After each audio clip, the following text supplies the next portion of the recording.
Oi pessoal, tudo bem com vocês? Eu sou Lília Saig, para quem ainda não me conhece.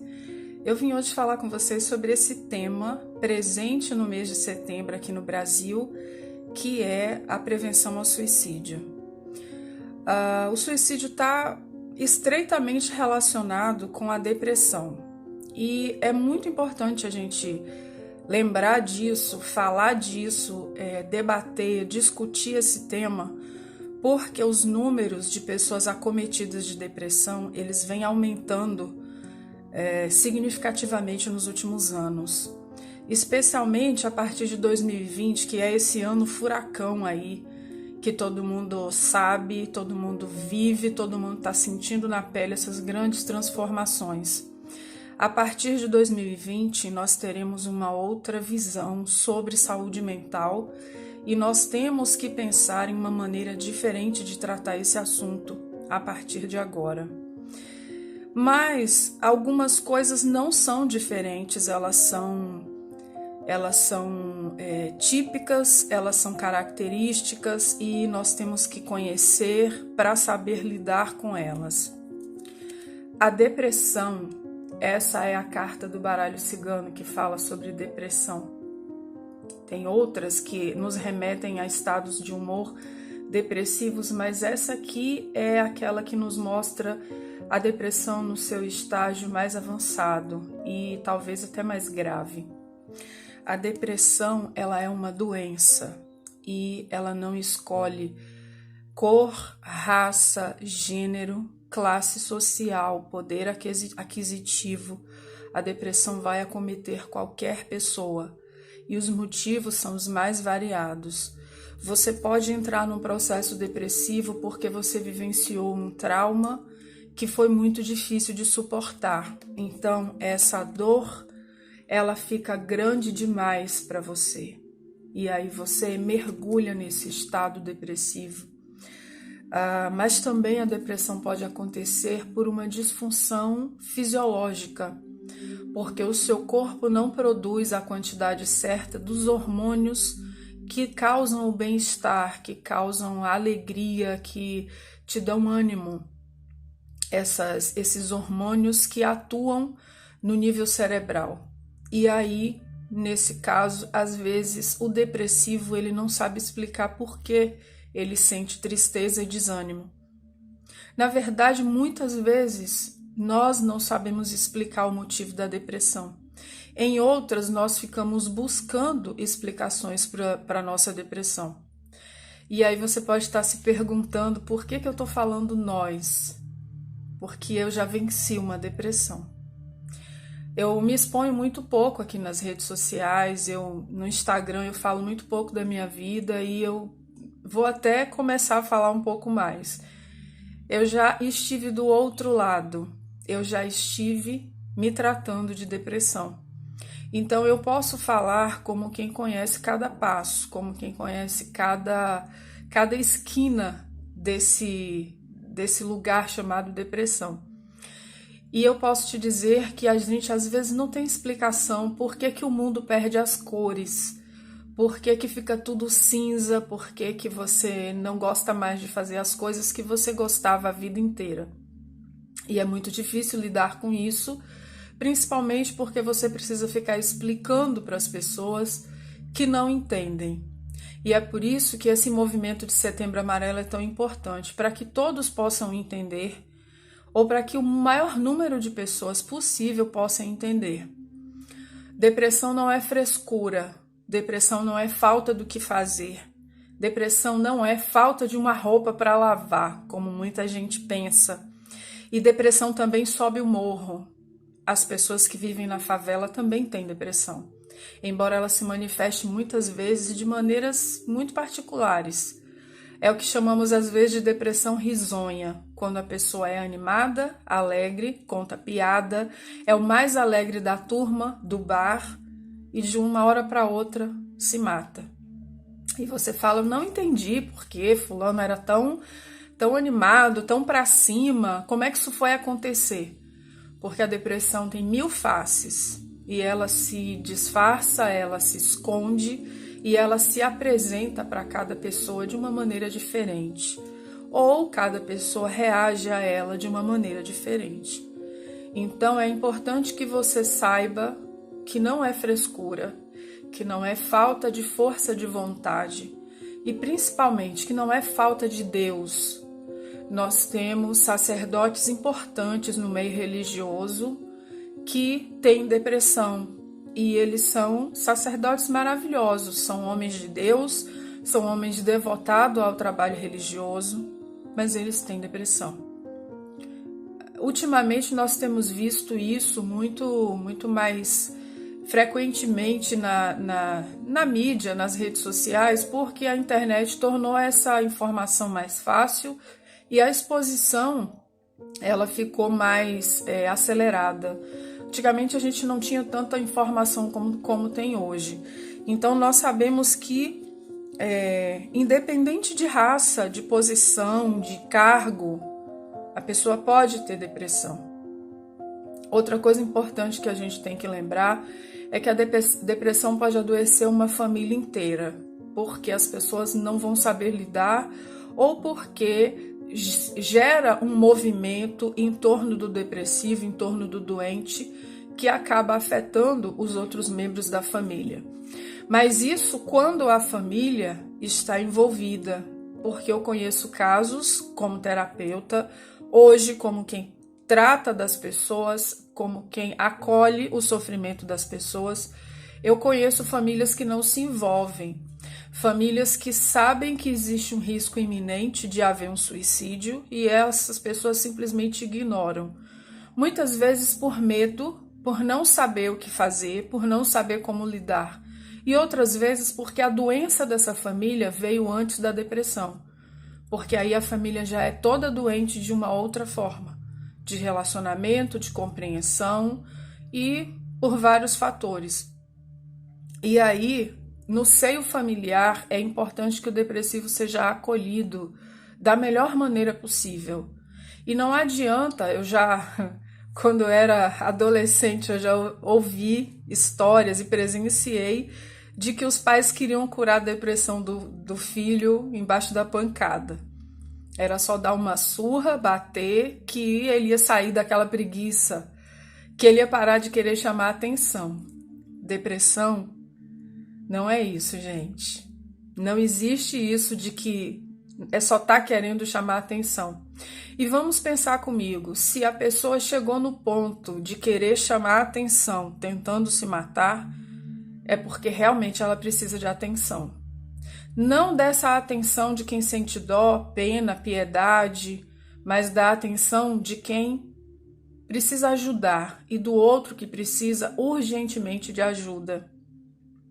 Não faz muito tempo que eu sou umbandista, vocês sabem disso. Não faz muito tempo que uma médium de um centro que eu frequentava se suicidou.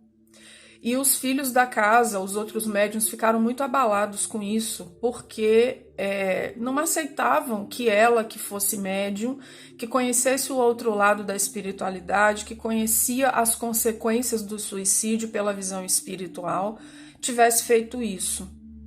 E eu tentei explicar isso para um dos médiuns com quem eu conversei, e eu disse que o depressivo ou o suicida, ele não quer tirar a própria vida. O suicida quer eliminar a dor que ele sente. O suicida, na verdade, ele quer acabar com o sofrimento, não é com a vida dele. O suicida não tem como separar a dor que ele sente da própria vida, porque uma coisa nasce e morre na outra.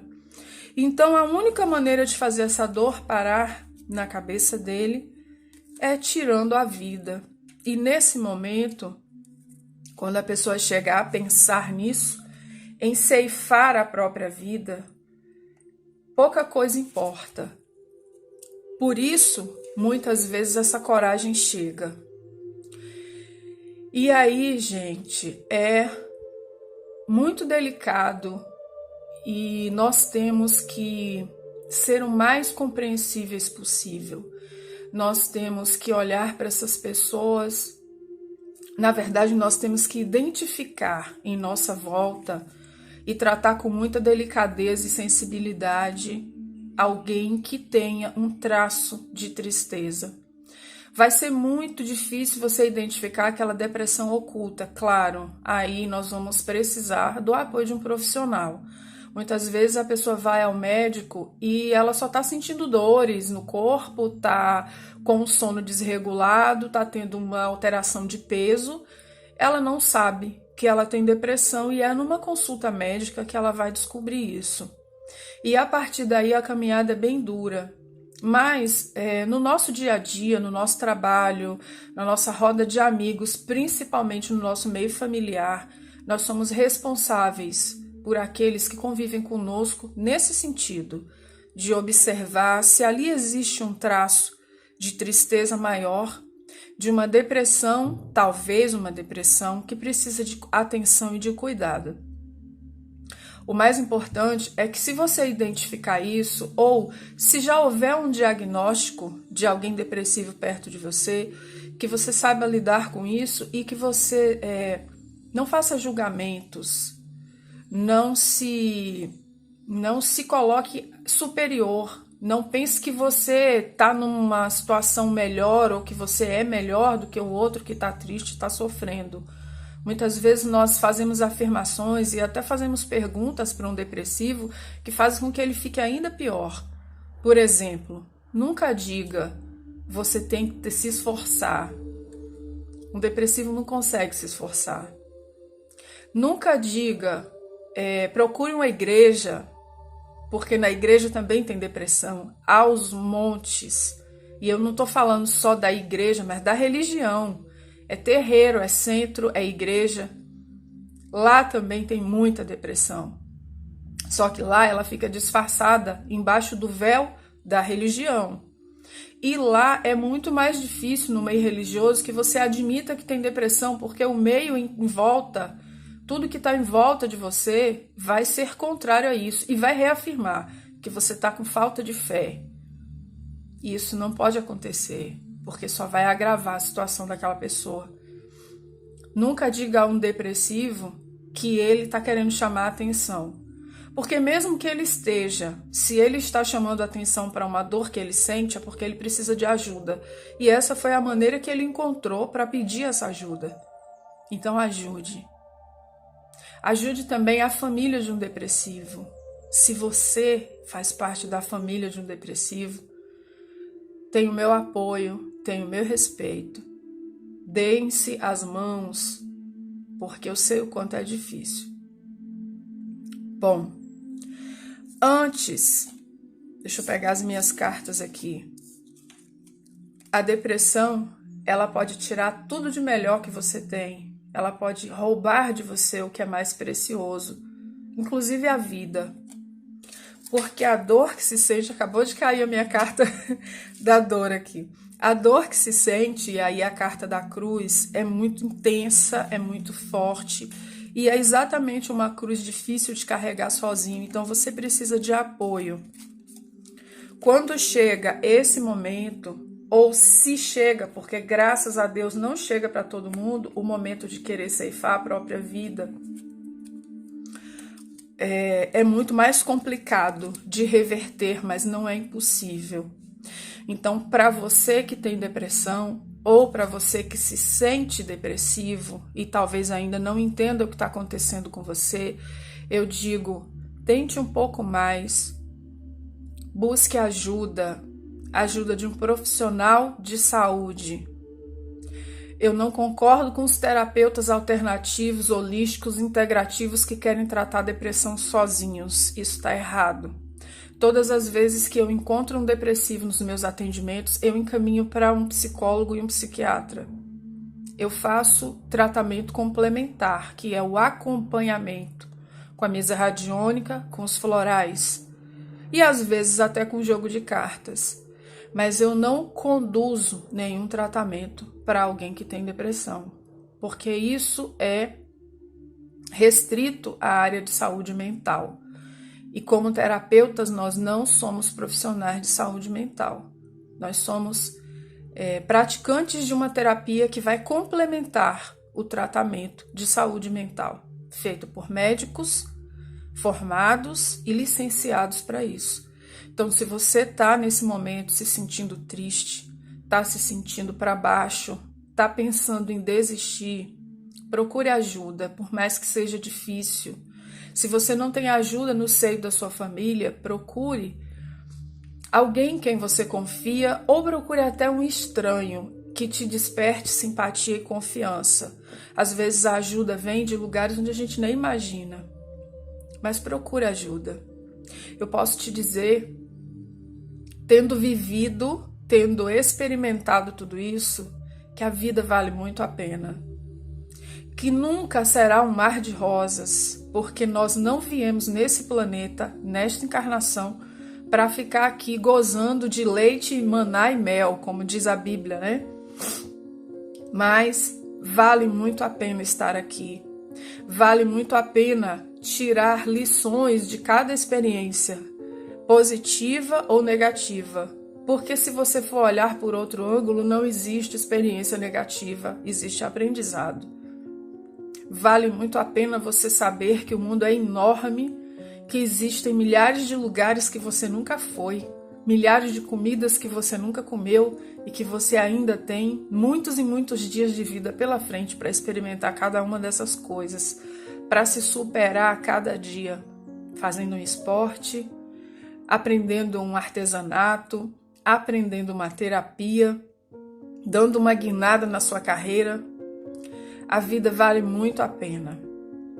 Você só está confuso, você só está perdido e você precisa de ajuda. Então busque essa ajuda. Essa é a minha mensagem para vocês sobre o Setembro Amarelo, já nos últimos dias de setembro, porque eu tive um mês bem tumultuado de trabalho e de assuntos pessoais também. Mas eu deixo aqui o meu abraço apertado para todo mundo que está assistindo esse vídeo. Eu quero te convidar a fazer um comentário. Se você se sentir à vontade, faça um relato. Se você quiser deixar uma mensagem, se você quiser dizer se você gostou ou não desse vídeo, fique à vontade. Eu vou gostar de ler e eu respondo a todos os comentários. Um beijo, fiquem com Deus. Tchau, tchau, até a próxima.